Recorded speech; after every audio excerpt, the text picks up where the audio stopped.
Assalamualaikum warahmatullahi wabarakatuh. Anda rindu mendengarkan kajian-kajian dari ustadz-ustadz kita dari Aceh? Kunjungi channel YouTube Maulizul Akbar NAD. Subscribe, like, share, komen.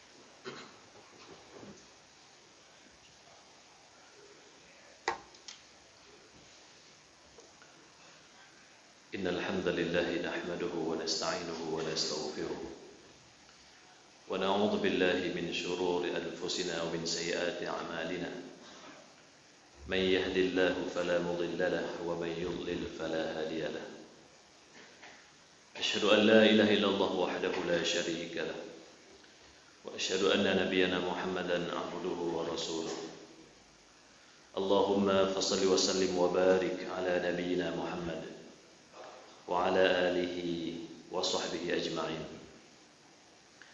عباد الله أوصيكم ونفسي بتقوى الله وطاعته لعلكم تفلحون حيث قال الله سبحانه وتعالى في كتابه الكريم أعوذ بالله من الشيطان الرجيم يا أيها الذين آمنوا اتقوا الله حق تقاته ولا تموتن إلا وأنتم مسلمون. Ma'asyiral muslimin, sidang jamaah Jumat yang dirahmati Allah. Segala puji tentu kita panjatkan kepada Allah Subhanahu wa taala. Salawat kita sampaikan kepada Rasulullah sallallahu alaihi wasallam. Islam yang hadir untuk membawa kita umatnya sebagai umat rahmatan lil alamin. Yang mana dalam Islam jamaah rahimakumullah mengatur bukan hanya hal-hal yang bersifat ibadah mahdhah, tapi juga lebih luas dari itu. Islam mengatur kita tata cara kita bermuamalah sesama manusia. Lebih luas lagi, Islam juga mengatur bagaimana kita bernegara, bagaimana kita melaksanakan untuk melangsungkan ekonomi yang tangguh. Semua ada dalam Islam dan itu semua ada dalam Al-Quran. Pada kesempatan ini jamaah rahimakumullah, kita melihat salah satu hal yang Al-Quran menyampaikan, yang bukan hanya disuruh kita nanti berinfak. Dalam bulan Ramadan ini adalah salah satunya adalah syahrul infak atau syahrul sadaqah. Kita untuk memperbanyak infak dan memperbanyak sedekah. Namun jamaah rahimakumullah, sering nanti dalam memberikan infak ini juga kurang tepat sasaran. Islam juga mengatur bagaimana sasaran yang tepat itu. Karena sesungguhnya ibadah jamaah rahimakumullah, apapun yang kita lakukan dengan niat karena Allah itu adalah ibadah. Makanya dalam satu waktu, katakanlah saat ini banyak hal yang bisa kita lakukan, itu ibadah. Tapi ingat, yang paling prioritas saat ini adalah kita beriktikaf dan mendengarkan khutbah. Jadi selalu nanti Islam menyampaikan bagaimana skala prioritas antara satu dengan yang lain. Sidang jamaah rahimakumullah, pada suatu hari sahabat bertanya kepada Rasul sallallahu alaihi wasallam. Mereka bertanya, "Ya Rasulullah, kemana kami akan menginfakkan harta kami? Kemana kami berikan?" Berkaitan dengan itu turunlah ayat 215 surah Al-Baqarah. yang berbunyi yas'alunaka madza yunfiqun. Mereka bertanya kepadamu wahai Muhammad, apa yang mereka infakkan dan kemana mereka akan infakkan. Jamaah rahimakumullah, setiap ayat yang dimulai dengan yas'alunaka atau yas'aluka itu bermakna ayat tersebut ada asbabun nuzul, ada sebab turunnya ayat tersebut. Nah, dalam hal ini bagaimana Islam? Kita coba akan melihat jamaah rahimakumullah. Allah Subhanahu wa taala menjawab, "Qul ma anfaqtum min khairin." Kemudian dilanjutkan bahwasanya yang diberikan infak itu adalah sesuatu yang terbaik dan yang baik. Infak itu memberikan sesuatu, walaupun nanti maknanya kita tidak bahas di sini bagaimana antara infak dan sedekah dan seterusnya. Tapi kita tidak memberikan sesuatu yang biasa-biasa saja. Wala tayammamul khabitha minhu tunfiqun walastum biakhirihi illa an tughmidu fihi. Yang kita berikan jamaah rahimakumullah, jangan sampai kita saja tidak sanggup melihat, habis itu kita berikan kepada orang lain. Itu bukan infak namanya. Banyak kita lihat dalam bulan Ramadan ini, karena ada baju yang 5 tahun yang lalu tidak terpakai, kita berikan, bagus. Memang bagus kita berikan, cuma ingat, itu bukan infak yang sesungguhnya. Kenapa? Karena memang kita juga tidak butuh lagi. Bahkan nanti dalam Al-Quran bagaimana tingkatan infak yang tertinggi, kata Allah ada dalam awal juz 4. Lan tanalul birra hatta tunfiqu mimma tuhibbun. Masyarul muslimin rahimakumullah. Kita tidak akan bahas panjang lebar tentang infak. Yang menarik adalah bagaimana selanjutnya Allah mengatur tingkatan itu kepada manusia supaya jelas siapa duluan yang berhak untuk diberi. Karena jamaah rahimakumullah, kita berikan sesuatu kepada orang, salah orang juga salah. Yang lain juga syirik nanti, yang lain juga pengen. Bahkan nanti bisa timbul fitnah. Kenapa? Karena yang kita bantu cuma satu, yang lain tidak. Misalnya ada keluarga suami dan istri. Kita berikan kepada keluarga istri, keluarga kita yang suami juga marah. Kenapa yang sana terus yang diberikan, ini tidak? Kita lihat bagaimana sesungguhnya pedoman. Patron yang mana hari ini jamaah rahimakumullah, kita umat muslim, kita orang beriman, lagi semangat berinfak di bulan syahrul sadaqah, syahrul infak yang luar biasa ini. Apa prioritas pertama? Qul ma anfaqtum min khairin falil walidain. Yang pertama adalah kita berikan infak yang paling berhak adalah kepada kedua orang tua. Ustaz, bagaimana seandainya orang tua kami adalah orang kaya?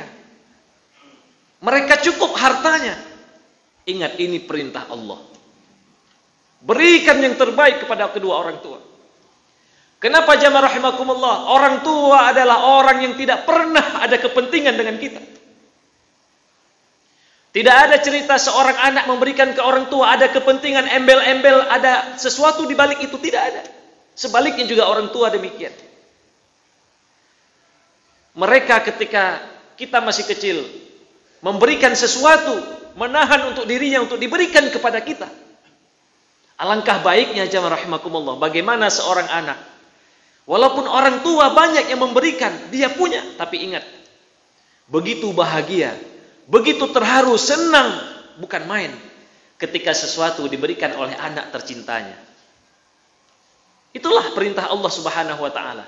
Tidak mungkin ada perintah kecuali memang di situ ada kemaslahatan yang luar biasa. Jadi yang pertama adalah kepada kedua orang tua kita. Jamaah rahimakumullah, walaupun nanti orang tua sudah tiada, mungkin mereka sudah duluan kembali kepada Allah, itu kita niatkan dengan cara yang lain. Walaupun nanti orang yang melakukan nanti ada ikhtilaf di sana, dia tidak niat, tidak mendapat apapun, tapi ingat, kita hanya berusaha kepada Allah Subhanahu wa taala untuk mengatasnamakan saja. Mudah-mudahan itu juga sampai. Karena kenapa yang kita lakukan hari ini, yang kita nikmati hari ini kesuksesan, ingat, tidak jauh daripada peran kedua orang tua kita. Mungkin mereka tidak berinfak saat itu untuk menyekolahkan kita. Mereka tidak memberikan, tidak wakaf saat itu untuk menyekolahkan kita kuliah kemana. Mereka sudah tiada. Ingat, tidak ada cerita terlambat. Sekaranglah bagaimana kita memperhatikan Kita kirim doa, infakkan semuanya demi Allah. Hukum yang berlaku kepada mereka adalah tidak sama dengan hukum kita hari ini. Hukum berlaku kepada orang yang mati dengan orang yang hidup itu adalah beda. Jemaah rahimakumullah, ada permisalan kecil antara hukum dalam dunia ini, antara dunia dan akhirat ataupun alam barzakh. Sebagai contoh kecil, bagaimana seorang bayi saja, seorang bayi, janin, dalam kandungan seorang ibu, dia akan hidup dalam air ketuban. Dia akan hidup di sana. Apakah dia tidak punya hidung, tidak punya mulut? Ada. Tapi ingat, dia sangat bergantung pada tali pusar. Dia makan dari sana. Bahkan seorang bayi itu akan mengatakan, seandainya suatu hari tali pusar ini bisa putus, maka hidup saya akan selesai. Tapi apa yang terjadi jamaah rahimakumullah? Dalam hitungan beberapa detik, katakanlah setelah usia dia cukup 9 bulan untuk dilahirkan, keluar dia. Apa yang terjadi? Tali pusar diputus. Hukum Allah berlaku lain. Hidung berfungsi, mulut pun berfungsi. Padahal beberapa detik sebelumnya hidung dia tidak berfungsi, mulut pun tidak berfungsi. Ingat, itu dalam satu alam. Hanya beda sedikit alam rahim itu dalam ibu, perut seorang ibu. Keluar saja hukumnya berbeda, jamaah rahimakumullah. Tidak butuh lagi tali pusar. Demi Allah, orang tua kita yang sudah duluan kembali kepada Allah, mereka sangat butuh satu hal amal soleh saja. Kenapa? Karena mereka tidak makan lagi seperti kita makan hari ini. Mereka tidak beroksigen, tidak menghirup nafas sebagaimana kita hirup hari ini. Mereka menunggu doa anak-anak yang soleh. Mereka menunggu doa-doa kita. Mereka menunggu di sana, terutama dalam bulan suci Ramadan. Itu adalah perintah Allah, makanya disematkan di awal. Sebelum memberikan kepada siapapun, falil walidaini. Itu yang pertama. Kemudian yang kedua, wal aqrabin. Kepada orang-orang dekat. Para ulama menjelaskan dekat secara darah dan juga dekat secara tempat tinggal. Jamaah rahimakumullah, tidak ada orang yang lebih tahu tentang keberhasilan dan kenikmatan yang kita dapatkan hari ini kecuali orang dekat-dekat kita. Tidak ada orang jauh sana tahu tentang kenikmatan kita, tidak ada urusan. Tapi demi Allah, hanya mereka yang tahu tentang keberhasilan kita, kemana kita pergi, apa yang kita dapatkan, itu orang dekat saja. Dekat secara nasab ataupun darah, dan juga dekat dengan tetangga. Jamaah rahimakumullah, itulah Islam, bagaimana melihat sedetail itu. Berapa banyak hari ini orang gagal dalam membina hubungan baik dengan kerabat. Apa yang terjadi? Berbagai macam pembunuhan, kriminal. Ternyata yang saham paling besar adalah orang dekat. Makanya biasanya ketika ada pembunuhan, ada apapun pidana yang terjadi, itu yang dicek pertama kalau dia punya suami atau istri. Suami atau istrinya dulu. Kemudian baru anaknya, kemudian baru lebih luas dari itu. Kenapa? Karena memang 90% faktor orang rusak, orang hancur gara-gara orang dekat. Baik dia maju dan dia terpuruk, ada para orang dekatnya. Sidang jamaah rahimakumullah, itulah bagaimana Islam melihat sesuatu yang luar biasa. Alangkah anehnya hari ini. Ada orang yang kenduri anak yatim. Kenduri dia. Bikin kenduri anak yatim 2.000 orang. Satu Aceh Utara, satu Luk Semawai diundang. Tapi padahal ada tetangganya kemarin pinjam duit 100.000 nggak dikasih. Ini apa ini? Ini bukan ibadah, tapi ini adalah mengikuti hawa nafsu. Kenapa? Karena memang ibadah sesungguhnya adalah mengikuti petunjuk Allah Subhanahu wa taala. Karena bukan ibadah kecuali akan ada petunjuk di dalamnya. Oleh karena sidang jamaah rahimakumullah, ini penting sekali untuk kita lihat. Bagaimana orang-orang dekat. Ini harus betul-betul clear kita perhatikan. Kalau seandainya kita punya infak apapun uang, setelah orang tua langsung lihat. Jangan pikiran dulu anak yatim yang di sana apa tidak. Lihat dulu yang samping. Ada tidak orang-orang dekat yang kita itu harus kita dekatin terlebih dahulu, baru kita berikan kepada orang yang selanjutnya lebih jauh dari itu. Sidang jamaah rahimakumullah, karena waktu yang ketiga baru kemudian masuk qul ma anfaqtum min khairin falil walidaini wal aqrabina wal yatama wal masakin wa banis sabil. Kemudian yang ketiga kata Allah Subhanahu wa taala, Allah berfirman, baru yang ketiga adalah anak-anak yatim. Baru diperhatikan anak yatim. Makanya ada satu hal apabila ada seseorang yang tidak punya anak mengambil untuk tinggal di rumahnya ada anak yatim. Lebih baik dia harus memperhatikan dulu bagaimana anak orang yang terdekat terlebih dahulu. anak adiknya, kakaknya, atau sepupu dan seterusnya. Baru nanti orang yang lebih jauh dari itu. Untuk apa? Ini semua adalah, itulah Islam. Bagaimana memperhatikan orang dekat. Termasuk kalau kita dalam jualan, dalam fikih namanya, ada haqqu syuf'ah. Bagaimana ketika menjual sesuatu, itu jangan langsung dikomunikasikan ke publik atau ke koran. Tapi ingat, kita juga punya tetangga. Sampaikan dulu ke tetangga kita. Mau tidak beli ini, Pak? Ini mau nggak ngambil ini? Barangkali bermanfaat nanti perluasan dan seterusnya. Jangan langsung kita tempel ke koran bahwa saya menjual ini dan seterusnya. Tidak. Islam mengatur sampai ke sana, itu diatur. Sidang jamaah rahimakumullah, itulah yang ketiga. Wal yatama. Kemudian selanjutnya apa? Wal masakin. Baru orang-orang miskin. Kemudian wabnis sabil dan ibnu sabil. Wa ma taf'alu min khairin fa innallaha bihi alim. Dan ingat, apapun yang kita lakukan dari kebaikan, sekecil apapun kebaikan, Allah subhanahu wa ta'ala maha tahu terhadap apa yang kita lakukan tersebut. Oleh karena sidang jamaah rahimakumullah, melalui khutbah yang singkat ini, mari sama-sama kita betul-betul lagi melihat, mengintrospeksi diri kita. Apakah hari ini kita sudah melakukan ibadah sesuai dengan perintah Allah, atau ibadah kita lakukan sesuai dengan hawa nafsu yang kita inginkan? Ini menjadi PR jamaah rahimakumullah. Sudah banyak hadis-hadis sahih yang menyampaikan bagaimana ada juga orang berinfak nanti di hari akhirat. Dia bahkan habis untuk dibuat untuk agamanya. Tapi apa kata Allah subhanahu wa ta'ala saat itu? Kamu berinfak bukan untukku, tapi untuk dikatakan kamu dermawan dan seterusnya. Sekarang kamu ambil pahalanya pada orang yang kamu harapkan tersebut. Na'udzubillah, thumma na'udzubillah min dzalik. Mudah-mudahan jamaah rahimakumullah, kita dalam bulan Ramadan ini, mari kita terus memperbanyak infak, tapi dengan catatan kita lihat skala-skala prioritas. Dan mari kita terus perbaik hubungan kita dengan orang tua. Banyak sekali dalam Al-Quran selalu yang disampaikan adalah hubungan baik dengan orang tua. Karena memang ketika kita berhubungan baik dengan kedua orang tua, insya Allah akan banyak hubungan-hubungan lain yang lahir, akan terjaga berkah dengan hubungan kita kepada kedua orang tua kita. Aqulu qouli hadza fastaghfiruhu innahu huwal ghafurur rahim.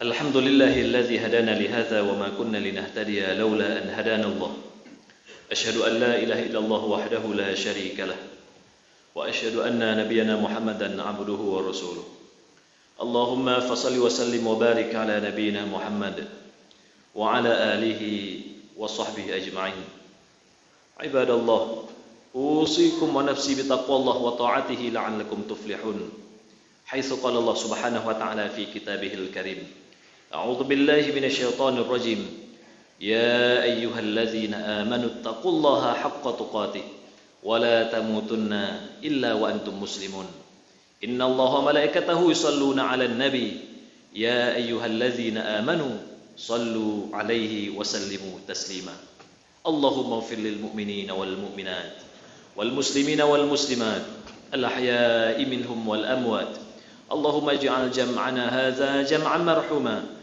وتفرقنا من بعده تفرقا معصوما ربنا هب لنا من أزواجنا وذرياتنا قرة أعين واجعلنا للمتقين إماما ربنا آتنا في الدنيا حسنة وفي الآخرة حسنة وقنا عذاب النار ولذكر الله